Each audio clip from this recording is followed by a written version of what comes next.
네, 하나님의 말씀 우리 함께 읽겠습니다. 오늘 읽으실 말씀은요, 마가복음 6장 14절에서 29절까지 말씀입니다.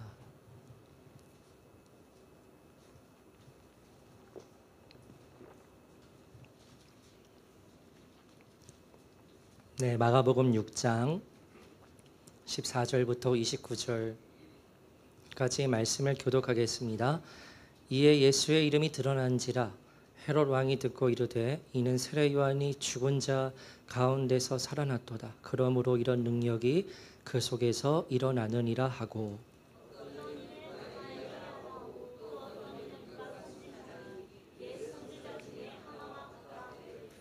헤롯은 듣고 이르되 내가 목벤 요한 그가 살아났다 하더라.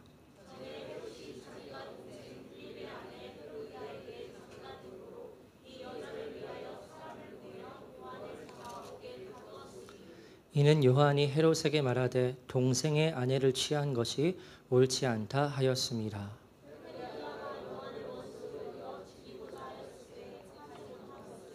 헤롯이 요한을 의롭고 거룩한 사람으로 알고 두려워하여 보호하며 또 그의 말을 들을 때에 크게 번민을 하면서도 달갑게 들음이러라.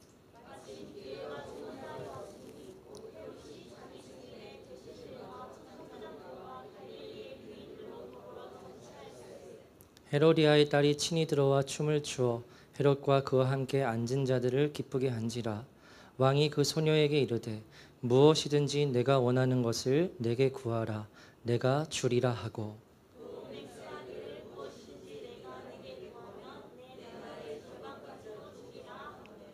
그가 나가서 그 어머니에게 말하되 내가 무엇을 구하리이까? 그 어머니가 이르되 세례 요한의 머리를 구하라 하니,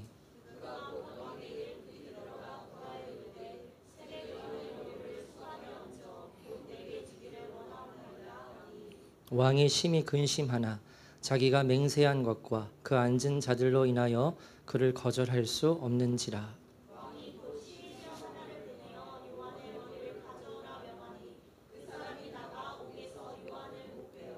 그 머리를 소반에 얹어다가 소녀에게 주니 소녀가 이것을 그 어머니에게 주니라.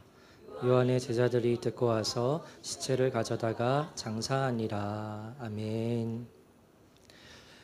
오늘 마가복음 16번째 강해로 무엇이 비참한 삶인가 라는 제목으로 말씀을 나누겠습니다. 오늘 본문의 말씀은 우리가 함께 읽었지만요, 세례 요한의 죽음에 대한 이야기입니다. 여러분 잘 아시지만 세례 요한은 예수님의 친척이 되는 이였고요, 그리고 예수님보다 6개월 먼저 태어난 사람이죠. 그리고 세례 요한은 하나님께서 그 이전부터 친히 이렇게 예비하신 하나님의 선지자였습니다. 그래서 구약 성경을 보면 이 신약에 태어난 이 세례 요한에 대한 예언이 구약에 여러 군데에 기록이 되어 있어요. 먼저 말라기 말씀을 제가 한번 읽어보겠습니다. 만군의 여호와가 이르노라. 보라, 내가 내 사자를 보내리니 그가 내 앞에서 길을 준비할 것이요 또 너희가 구하는 바 주가 갑자기 그의 성전에 임하시리니 곧 너희가 사모하는 바 언약의 사자가 임하실 것이라. 말라기 말씀은 신약의 그 예수님께서 활동하시길 때를 비교할 때 400여 년 전의 말씀입니다. 수백 년 전에 하나님께서 이미 이 말라기 3장 말씀을 통하여서 세례 요한이 나타나게 될 것을 말씀을 하셨습니다. 그래서 예수님께서 오시기 전 주님의 길을 미리 예비하는 하나님께서 보내신 하나님의 사자가 있을 텐데 이 자가 바로 세례 요한이지요. 또한 우리 이사야 말씀을 통해서도 우리 이 세례 요한의 말씀이 예언이 기록되어 있는 것을 볼 수 있습니다. 우리 함께 읽어보겠습니다. 시작. 외치는 자의 소리여 이르되 너희는 광야에서 여호와의 길을 예비하라. 사막에서 우리 하나님의 대로를 평탄하게 하라. 아멘. 이 말씀처럼 요한은 주님의 길을 예비하는 자의 역할을 감당하기 위해서 광야에서 준비하는 시간을 갖습니다. 그리고는 갑자기 호련, 정말 말 그대로 호련히 이스라엘 가운데 선지자로 등장을 해서요, 사람들에게 이제 외치는 거지요. 회개하라 하고 강력하게 외치고 회개의 세례를 이스라엘 백성들에게 베풀었습니다. 그때 예수님께서도 이 세례 요한에게 오셔서 세례를 받으시고 이제 하나님의 아들로서의 생애를 시작하시게 되는 것을 우리가 알고 있지요. 그래서 이와 같이 회개하라라는 말씀, 하나님 나라의 복음을 외치고 또 회개의 세례를 주는 이 세례 요한에게 예수님께서 그 세례 요한에 대해서 무엇이라고 제자들에게 말씀하셨냐면요, 여자가 낳은 자 중에 세례 요한보다 더 큰 사람이 없다라고 그렇게 말씀을 하십니다.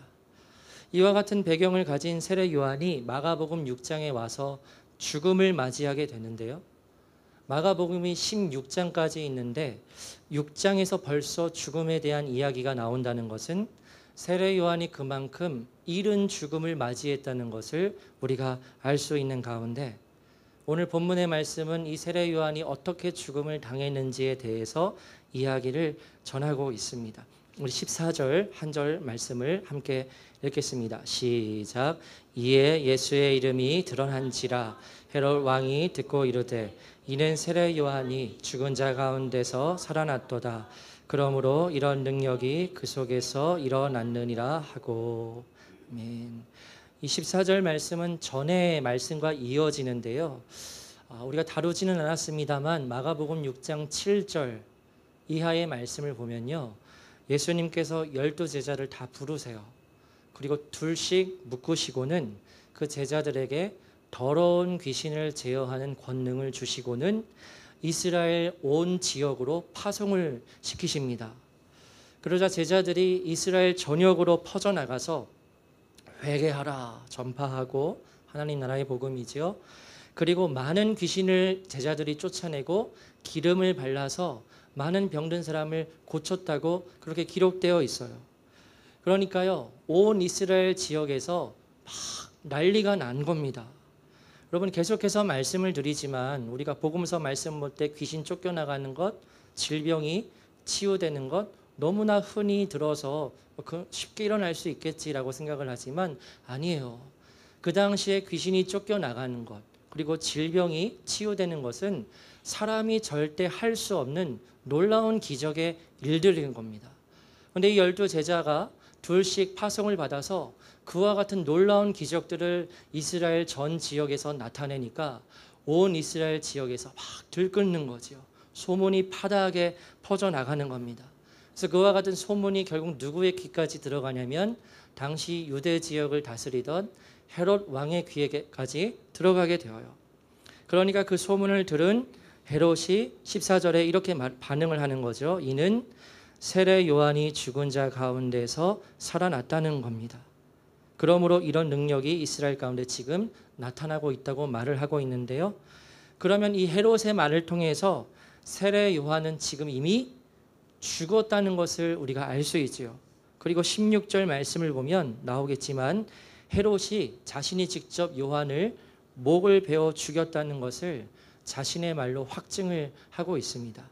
그리고는 17절부터 그에 대한 과거의 이야기가 회상이 되어 기록되어 있는데요, 근데 이 17절 이후부터의 말씀을 보게 되면 여러분 거의 막장 드라마라고 볼 수 있습니다. 그런데 실제 일어난 이야기이지요.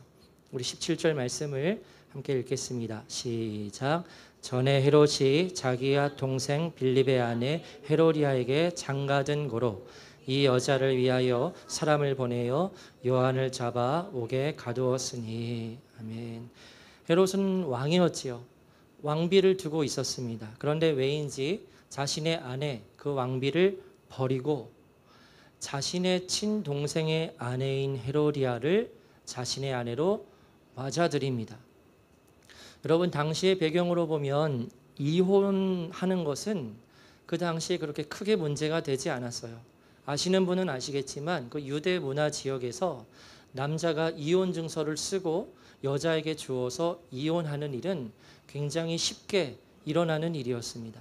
그래서 이 헤롯이 자신의 아내에게 이혼 증서를 주고 이혼한 것은 그렇게 크게 문제가 되지 않는 일이었어요. 그런데 이 헤롯의 문제는 어디에 있었습니까? 자신의 동생의 아내를 빼앗아서 결혼을 했다는 데에 있었어요. 살아 있습니다. 동생이, 남동생이겠죠. 그런데 이 동생의 아내를 빼앗는 것은 하나님께서 정하신 율법에 어긋난 일인 겁니다.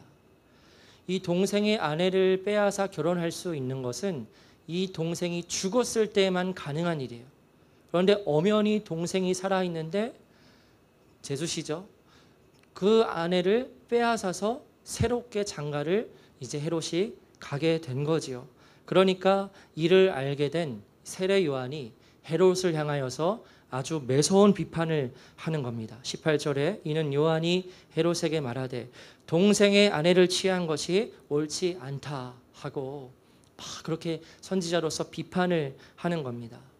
여러분 당시 세례 요한은요 이스라엘의 모든 백성들에게 선지자로 인정을 받는 하나님의 사람이었어요. 세례 요한이 하나님께로부터 온 사람인 것은 그 누구도 부정하지 않았습니다. 심지어 헤롯조차도 뒤에 나오면 또 이야기를 말씀드리겠지만 헤롯조차도 이 요한을 하나님께로부터 온 선지자로 믿었어요. 그런데 여러분 헤롯은 왕이자 정치가이자 권력자이죠. 자신을 비판할 때 이 세례 요한을 그냥 두게 되면 어떻게 됩니까? 백성들이 이 세례 요한이 비판하는 것에 점점 동의를 하게 되고 자신의 결혼에 대한 비판의 여론이 점점 더 커질 것을 우려해서 결국 헤롯은 이 요한을 감옥에 가두어 버립니다. 그런 다음에 이제 새로운 한 인물이 등장을 하는데요. 헤로디아라는 여인이 등장을 해요. 헤롯과 새롭게 결혼을 한 원래 동생 빌립의 아내이지요.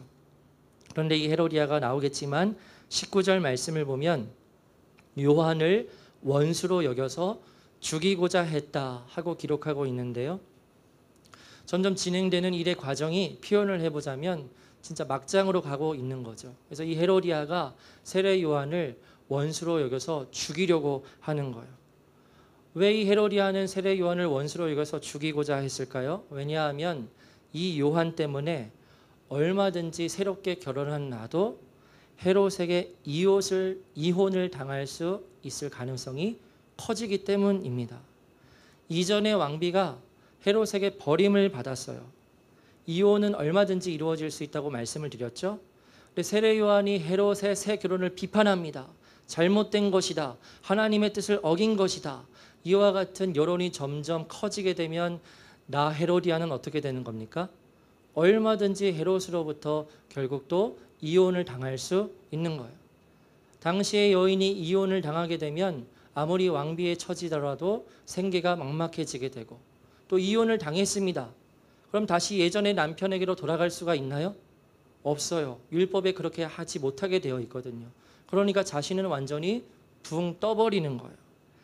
야망을 위해서 이전의 남편을 버리고 이 헤롯과 결혼을 어렵게 했는데 그렇기 때문에 지금의 이 자리를 절대 이 헤로디아는 포기할 수 없는 겁니다. 그래서 내가 살아남을 길은 오직 하나, 저 세례 요한을 죽여야 한다. 그래서 세례 요한을 원수로 여겨서 죽이려 하는 거죠. 그러면 이거는 막장 드라마의 줄거리가 아니라 실제 역사 속에서 있었던 일입니다. 그래서 헤로디아가 어떻게든 요한을 죽이려고 했지만 그런데 죽이지는 못해요. 왜 죽이지 못했냐면요. 그 세례 요한을 보호하는 사람이 있었습니다. 누가 이 요한을 보호했을까요? 바로 헤롯. 헤롯이 요한을 보호했어요. 우리 20절 말씀 함께 읽겠습니다. 시작. 헤롯이 요한을 의롭고 거룩한 사람으로 알고 두려워하여 보호하며 또 그의 말을 들을 때에 크게 번민을 하면서도 달갑게 들음이러라. 아멘. 헤롯이 요한을 의롭고 거룩한 사람으로 알고 두려워했다는 겁니다. 그리고 그 요한을 보호했다 하고 말하고 있지요. 여러분 당시 헤롯이 악한 사람이죠. 어떻게 동생의 아내를 빼앗습니까? 헤로디아가 자기 눈에 보기 좋았나 보죠. 그래서 동생의 아내를 뺏은 악인이에요, 헤롯은. 그런데 이 악한 헤롯이 세례 요한이 전하는 하나님의 말씀을 듣게 될 때 그 말씀에 자신의 마음이 찔리는 겁니다. 내가 죄인인 것을 깨달아 알겠는 거예요. 그래서 그 하나님의 말씀을 요한이 자신에게 전할 때 마음이 너무나 찔려서 말씀을 보면 크게 번민하면서도 또 한편으로 어떻게 들었습니까? 달게 들었다라고 그렇게 말하지요. 여러분, 아무리 악한 사람이라도 그 안에 양심이 존재하기 마련입니다. 아무리 악한 사람이라도 그 안에 하나님께서 주신 양심의 아주 한 줄기의 빛이 있어요. 그래서 이와 같은 기록을 통해서 이 악한 헤롯에게도 하나님께서 주신 일말의 양심이라는 것이 존재했다는 것을 우리가 알 수 있습니다. 그래서 이 헤롯이 요한을 계속해서 보호하게 되는데요. 그런데 아까 말씀을 드렸죠. 아까 말씀에 헤롯이 결국에는 요한을 목을 베어 죽였는데 왜 보호하고자 했던 헤롯이 요한을 목 베어 죽일 수밖에 없었는지에 대해서 이제 이야기가 나옵니다. 헤롯의 생일이 되어서 잔치를 엽니다. 온 신하들, 지방의 귀족들, 귀빈들을 다 모아서 생일 잔치를 열어요. 그런데 그때 헤로디아의 딸이 들어와서 춤을 추게 됩니다. 이 헤로디아의 딸은 헤롯의 딸이 아니죠. 동생 빌립의 딸, 그러니까 조카이죠.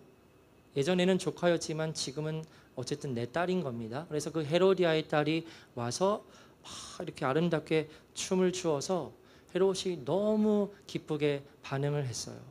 그래서 헤롯이 이렇게 말합니다. 22절 이하의 말씀을 보시면 너가 원하는 것을 내게 구하라.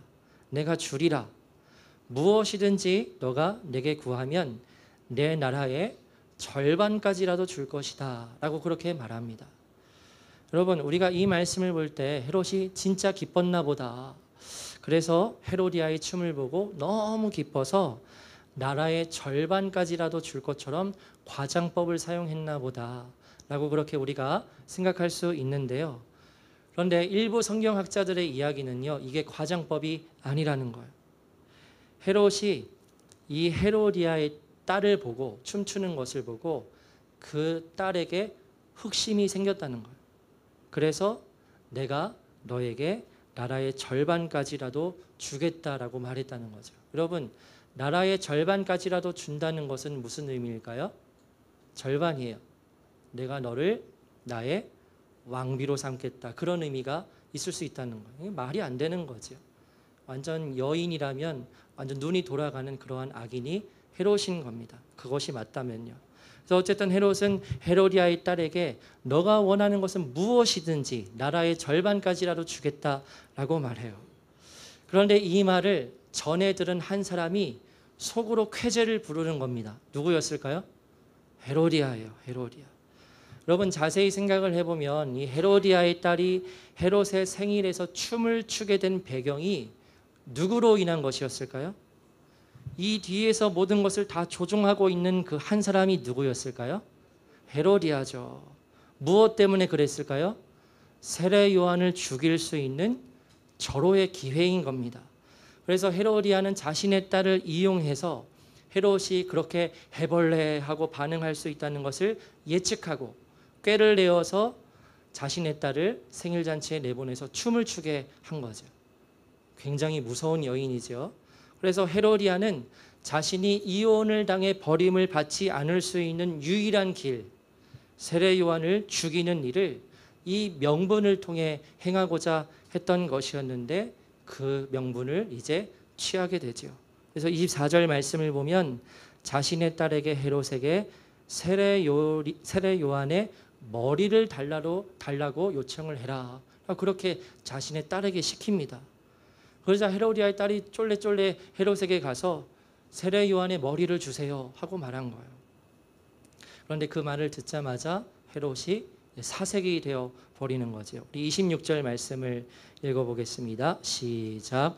왕이 심히 근심하나 자기가 맹세한 것과 그 앉은 자들로 인하여 그를 거절할 수 없는지라. 아멘. 여러분, 헤롯이 심히 근심했다고 표현하고 있습니다.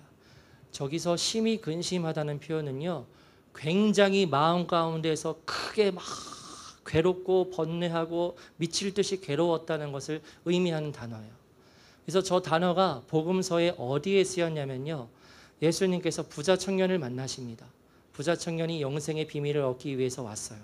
예수님께서 이러이러한 계명을 지키라. 어렸을 때부터 다 지켰습니다. 그래? 그러면 너에게 있는 모든 소유를 다 팔아서 가난한 자들에게 주고 나를 따르라. 라고 예수님께서 말씀하셨을 때 그때 이 부자 청년이 심히 근심했다라고 기록되어 있는데요. 그때 단어와 저 단어가 같은 단어예요. 그러니까 그때 부자 청년이 예수님의 말을 듣고 그 마음 가운데서 얼마나 큰 괴로움이 일어났겠습니까? 막 마음 가운데서 폭풍이 막 일어났을 거예요. 또 이 단어가 어디에 쓰여졌냐면요. 예수님의 겟세마네의 기도에 쓰여졌습니다. 여러분, 예수님께서 그때 얼마나 애절하게 기도하셨어요? 얼마나 근심하면서 그때 막 핏방울을 흘리면서 기도하셨습니까? 그런데 그때 쓰인 단어가 이 헤롯이 근심했다는 단어와 똑같은 단어예요. 그러니까 헤롯이 세례 요한의 목을 달라는 요청을 듣고 나서 어마어마하게 괴로워하고 고민했음을 우리가 알 수 있습니다. 자신이 볼 때 이 세례 요한을 죽이면 안 되는 거예요. 왜냐하면 이 사람은 하나님의 선지자가 맞는 거예요. 하나님의 사람이 맞는 거예요. 아무리 내가 악한 사람이지만 이 사람을 통하여서 하나님의 말씀을 듣게 될 때 마음이 찔리면서도 그 하나님의 말씀이 달게 느껴지는 겁니다. 내가 어떻게 하나님의 이 선지자를 죽일 수 있는가? 번민이 되는 거죠. 그런 가운데 막 치열하게 고민을 하는데 결국은 이 헤롯이 어떤 것을 선택하느냐? 결국에는 목을 베어 죽이죠. 결국은 무엇 때문에 세례 요한을 죽이게 됩니까? 자신의 체면 때문이에요. 체면 때문에. 왕으로서 한 말을 되돌리기가 세상 말로 쪽팔린 겁니다. 왕의 말은 무겁지요. 왕의 한마디는 정말 무거운 말입니다. 그것을 그 자리에서 다시 되돌리기가 너무 부끄러운 거예요. 그래서 그 체면 때문에 그래? 그러면 세례 요한을 목베어 목을 가져와라 해서 결국에는 세례 요한이 옥에서 목베임을 받아 죽게 됩니다. 27절 28절 두 절을 읽겠습니다. 시작. 왕이 곧 시병 하나를 보내어 요한의 머리를 가져오라 명하니 옥에서 요한을 목베어 그 머리를 소반에 얹어다가 소녀에게 주니 이것을 그 어머니 주니라. 아멘. 여러분, 여기까지가 세례 요한의 죽음에 대한 이야기예요. 인간의 눈으로 보면 결국 누가 이겼습니까? 헤로디아가 이긴 거죠. 인간의 눈으로 보면 헤로디아가 결국 이긴 거예요. 모든 것을 원하는 것을 다 이루게 된 거죠. 그래서 결국 그 헤로디아가 승리해서 세례 요한은 그 악한 악인들의 계략에 의해서 정말 허무하게 삶을 마무리하게 됩니다. 여러분, 이 세례 요한이 누구입니까? 구약에서부터 예언된 그 선지자예요. 하나님의 사람입니다. 하나님께서 예비하신 자였습니다. 그런데 그 요한이 악인들에 의해서 너무나 허무하게, 너무 비참하게 삶을 마감하는 거예요. 여러분, 오늘 본문의 말씀을 통해서 어떻게 보면 이 세상에서의 삶이라는 것이 참 허무하다는 것을 깨닫게 됩니다.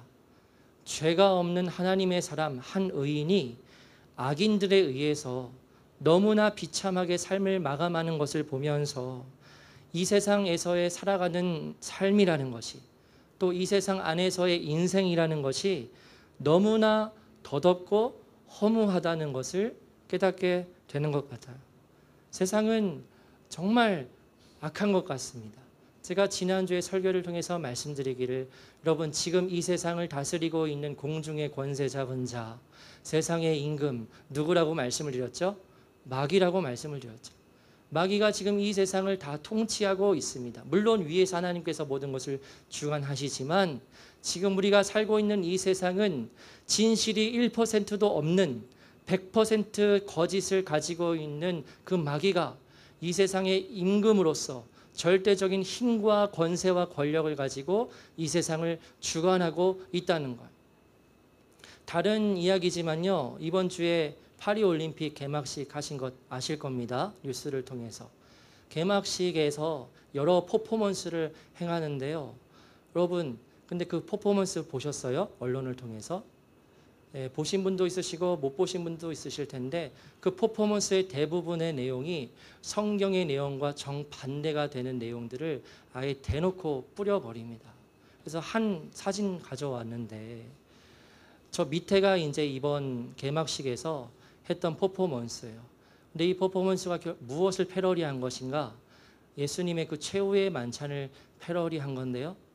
근데 저 밑에서 실제 있는 저 사람들이 어떠한 사람들이냐면 이제 뭐 드래그 퀸이라고 여장을 한 남자 뭐 어떤 사람들 아무튼 그와 같은 사람들이 다 모여서 저와 같은 성경의 말씀을 패러디해서 어떻게 하는 걸까요? 성경의 메시지를 그리고 우리의 사랑하는 예수님을 모욕하는 거죠. 동성애들끼리 서로 키스하고자 하는 그러한 모습들을 내보내고요. 여장 남자가 무대의 중심에서 아주 춤을 추면서 퍼포먼스를 하고요. 여러분 보이는 사람들은 보입니다. 지금 대놓고 이제 그와 같은 일들을 사람들이 행하고 있어요. 올림픽이라고 하면 전 세계의 사람들이 보는 축제 중에 축제인데 그 축제에서 이와 같은 성경에 반대되는 메시지를 전하고 행하는 것을 볼 수 있으며 이제는 뭐 숨기지 않아요. 대놓고 합니다. 왜 이와 같은 일들이 일어날까요? 제가 억지로 끼워 맞추는 걸까요? 억지로 끼워 맞추는 거라면 저도 좋겠습니다만 이 세상을 다스리는 마귀가 결국 세상을 장악하고 있고 성경과 반대되는 가치관을 주입하고 사람들에게 영향을 절대적으로 끼치고 있다는 것을 이것을 통해서 우리가 또 확인할 수 있는 거예요. 다른 이야기지만 여러분 우리가 살아가는 이 세상 가운데 거짓이 득세하고 불의가 득세합니다. 여러분 양심적으로 살고자 하고 정직하게 사업하려고 하고 의롭게 살아가고자 하는 사람이 이 세상 가운데서 성공할 수 있을까요? 없어요. 오히려 불의하고 부정직하고 양심이 없어 보이는 사람들이 오히려 세상 가운데 잘 나가고 성공을 합니다. 그래서 이런 세상을 보면 정말 덧없다, 정말 허무하다, 부질없다라는 생각을 우리가 한편으로 하게 되죠. 오늘 본문의 요한의 삶을 다시 한번 돌아보고자 하는데요. 제가 신학교 1학년 때 읽었던 한 책이 있었는데 신학교 1학년 때요. 저에게 어마어마한 영향을 끼친 책이었습니다. 그런데 그 책의 주인공이 중심의 인물이 세례 요한이었어요. 짧은 삶이었지만 정말 강렬한 불꽃과 같은 삶을 살았던 세례 요한의 이야기가 신학교에 갓 입학한 제 마음을 막 뒤흔들었습니다. 그래서 그때 이메일 주소를 제가 다시 만들었어요. 요한의 철자를 따고 제 이름의 철자를 따서 새 이메일 주소를 만들어서 지금까지도 그것을 사용하고 있는데요. 여러분 어떻게 보면 이 세례 요한의 삶이 진짜 기구한 겁니다. 하나님께로 부름을 받았는데 너무 비참하게 죽은 겁니다. 그래서 이 요한의 이야기를 당시의 사람들, 이스라엘 백성들이 전해 듣게 될 때 엄청나게 큰 충격에 빠졌을 거예요. 어떻게 그 하나님의 선지자, 참된 선지자가 그 세상의 불의한 권력을 통해 그렇게 비참하게 죽을 수 있는가?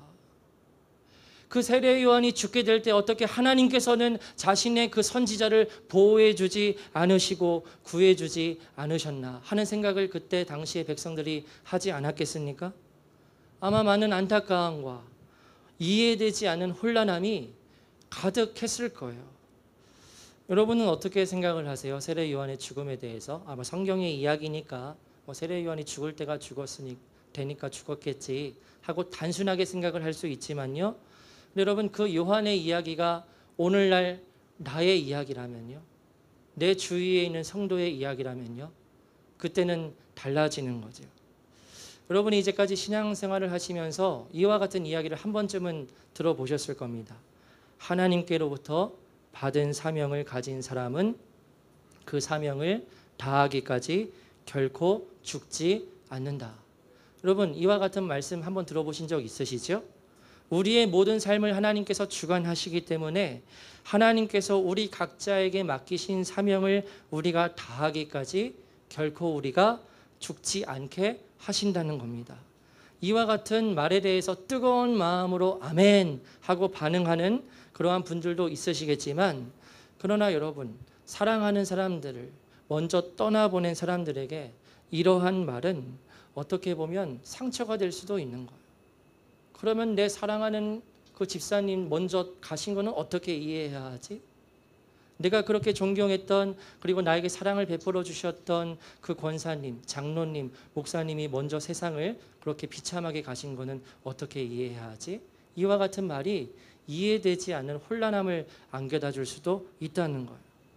그러면 여러분, 오늘 본문에 나오는 이 세례 요한의 죽음을 우리는 어떻게 이해해야 할까요?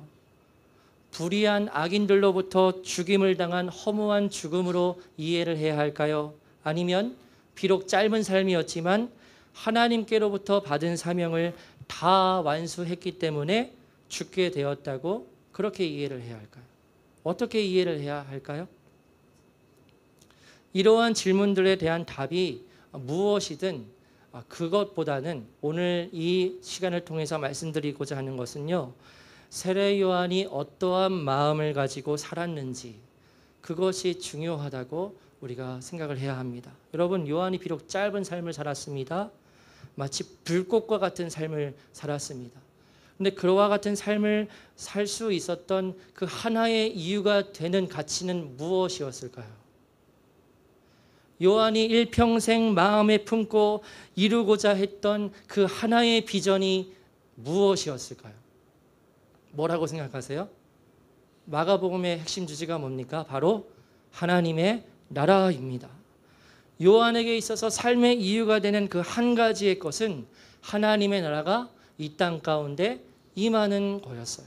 그래서 마태복음 11장 2절 이하의 말씀을 보면 요한이 예수님께 사람을 보내어, 자신의 제자들을 보내어서 질문을 합니다. 우리 두 절 함께 읽겠습니다. 시작. 요한이 옥에서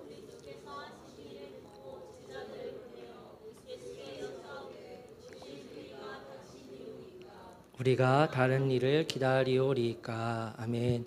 여러분, 지금 요한이 어디에 있습니까? 옥에 있지요. 감옥에 있지요. 오늘 본문에서 감옥에 갇힌 요한과 동일한 배경임을 우리가 알 수 있습니다. 이제 요한은 감옥에서 자신의 살 날이 얼마 남지 않았다는 것을 알았을 거예요. 그런데 그 가운데 이 요한이 자신의 제자를 누구에게 보내냐면 예수님께 보내어서 질문을 합니다. 그런데 여러분, 저 질문한 내용을 보게 될 때요, 우리가 조금 물음표를 가지게 되는 거예요. 왜 물음표를 가지게 되냐면요, 요한은 이 예수님이 하나님의 아들이신 것을 알았습니다. 이 땅 가운데 하나님의 나라를 이루실 주인공이 되시는 분임을 요한이 알았어요. 그런데 방금 이 질문을 보게 될 때 요한이 이렇게 질문을 하는 겁니다. 오실 그이가 당신이오니이까? 아니면 우리가 다른 일을 기다리오리이까? 이 질문을 보면 요한이 예수님을 향하여 당신 정말 하나님의 아들, 이 땅 가운데 하나님의 나라를 이루는 그리스도가 맞습니까? 하고 이렇게 질문하는 것처럼 보이죠. 왜 세례 요한이 예수님께 이와 같은 질문을 했을까요? 아까도 말씀드렸듯이 요한에게 있어서 자신의 전생에는 오직 하나님의 나라를 위해 존재하는 거였어요. 하나님의 나라가 이 땅 가운데 곧 오게 될 줄을 요한은 믿었습니다. 그래서 그 하나님의 나라가 오기 전에 그 이스라엘 백성들에게 뭐 하라고 그렇게 강력하게 외쳤지요? 회개하라고 강력하게 외친 거예요. 곧 하나님의 나라 온다는 거예요. 곧 하나님의 나라가 이 땅 가운데 임하게 되면 회개하지 못한 자는 다 심판을 받아 지옥에 가게 될 것이고, 회개하는 자는 하나님의 나라에 들어가게 될 것이기 때문에 빨리 회개하고 돌이키라라고 강력하게 외쳤지요. 그와 같이 한 이유는요, 요한은 그렇게 생각을 했어요. 하나님의 나라는 진짜 곧 오게 될 것이다 라는 그 비전과 사명 때문에 그와 같이 강렬하게 복음을 외친 거죠. 그런데 그 하나님의 나라를 이룰 그 주인공이 되는 예수님을 보니까, 그 소식을 들으니까 하나님의 나라가 곧 임하기는커녕 예수님이 마을마다 돌아다니시면서 계속 말씀을 가르치신다는 겁니다. 뭐 귀신을 쫓아내는 것 귀하지만, 병을 치유하는 것 좋지만, 자신이 생각할 때는 그 하나님의 나라가 빨리 와야 되는데, 곧 와야 되는데 그 나라가 오지 않고 점점 뒤로 미루어져 가는 것 같은 겁니다. 그래서 이 세례 요한에게 의심이 생긴 거예요. 당신이 이 땅 가운데 하나님의 나라를 이룰 그 주인공 그리스도가 맞습니까? 왜 빨리 하나님의 나라가 임하지 않습니까? 내가 다른 그리스도를 기다려야 하겠습니까? 라고 그렇게 질문을 한 거지요. 그 질문을 듣고 이제 예수님께서 이렇게 대답을 하시는데요. 우리 4절 5절 함께 읽겠습니다. 시작. 예수께서 대답하여 이르시되 너희가 가서 듣고 보는 것을 요한에게 알리되 맹인이 보며 못 걷는 사람이 걸으며 나병 환자가 깨끗함을 받으며 못 듣는 자가 들으며 죽은 자가 살아나며 가난한 자에게 복음이 전파된다 하라. 아멘. 예수님께서 요한의 제자들에게 말씀하세요. 너희가 듣고 보는 것을 요한에게 가서 전하라. 그럼 그들이 보고 들은 것이 무엇입니까? 맹인이 보는 거예요. 못 걷는 사람이 걷는 겁니다. 나병 환자가 낫는 거예요. 죽은 자가 다시 살아납니다. 그리고 소외된 그 당시에 가난한 자들에게 하나님의 나라의 복음이 전파되는 거예요. 이와 같은 것을 너희가 보고 듣고 새 요한에게 알려라 하고 그렇게 예수님께서 말씀을 하세요. 예수님께서 이와 같은 대답을 요한에게 보내신 이유가 무엇이었을까요? 예수님은 요한에게 말씀하시는 겁니다. 하나님의 나라는 이제 곧 시작이 되었다는 거예요. 그래서 병자들이 치유함을 받고 못 듣는 자가 들으며 죽은 자가 살아나고 가난한 자에게 복음이 전파되고 있는 이 모습이 곧 하나님의 나라가 시작이 된 것이라고 말씀해 주시는 겁니다.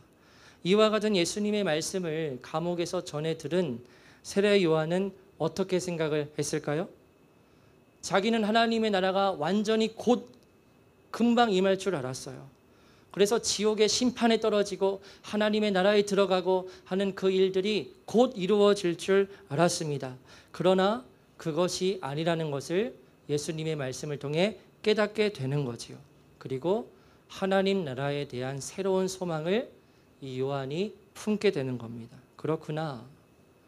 하나님의 나라는 내가 생각했던 대로 이 땅 가운데 곧바로 임하는 것이 아니라 이제 시작이 된 거구나. 예수 그리스도 그분을 통해서 이제 하나님 나라가 시작이 되었고 그 하나님의 나라가 점점 확장이 되겠구나 하는 새로운 소망을 이제 어디에서 품게 되는 겁니까? 마지막 감옥에서 품게 되는 거죠. 그렇다면 이제는 된 겁니다. 나의 사명은 이제 다한 거죠. 이제 이 예수 그리스도를 통해서 이 세상 가운데 이루어지게 될 하나님의 나라를 자신도 마지막 이때에 꿈꾸면서 기다리는 거죠. 그리고는 죽습니다. 여러분, 세례 요한의 죽음이 인간적인 눈으로 보면 굉장히 허무하고 허망하지요.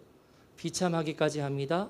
한 악한 헤로디아 그 여인의 계략으로 인해 어이없는 죽음을 당한 것처럼 보입니다. 그러나 그와 같은 죽음의 배경이 중요한 것이 아니죠. 세례 요한의 삶이 마지막 가운데에서도 어떠한 마음을 가졌고 어떠한 비전을 품었으며 어떠한 사람이었는지가 중요한 것입니다. 여러분, 요한이 어떠한 사람이었습니까? 하나님 나라를 위해서 나의 모든 것을 던진 사람입니다. 강렬한 불꽃과 같이 자신의 삶을 하나님의 나라를 위해서 태운 사람이에요. 하나님의 나라가 곧 임할 줄 알았습니다. 그러나 예수님을 통해서 하나님의 나라가 이제 시작이 되었다는 말씀을 전해 듣고 나서 하나님 나라에 대한 새로운 소망을 품게 되죠. 그리고 그 소망을 품은 가운데 감옥에서 자신의 삶을 마감하게 되는 겁니다. 여러분, 이 세례 요한의 이야기가 오늘 우리의 이야기가 되어야 함을 우리가 깨달아야 합니다. 구원받은 성도는 여러분, 구원받은 성도는 무엇을 위해 살아가는 사람이라 할 수 있습니까? 하나님의 나라예요. 하나님 나라를 위해서 나의 모든 것을 던질 수 있는 사람들이 바로 구원받은 하나님 나라의 백성들입니다. 세례 요한과 같이 하나님 나라를 위해서 불꽃과 같은 삶을 살아가는 사람들이어야 합니다. 그렇기 때문에 여러분, 우리의 삶의 마지막이 어떻게 될지는 아무도 모릅니다. 그렇죠? 여기 있는 우리 모두의 삶의 마지막이 어떻게 될지는 아무도 몰라요. 우리 각 사람이 하나님께서 주신 사명을 오랫동안 감당하면서 그 마무리를 하게 될지, 아니면 우리가 하나님의 사명을 감당했기 때문에 짧은 삶으로 마감하게 될지 아무도 모르지요.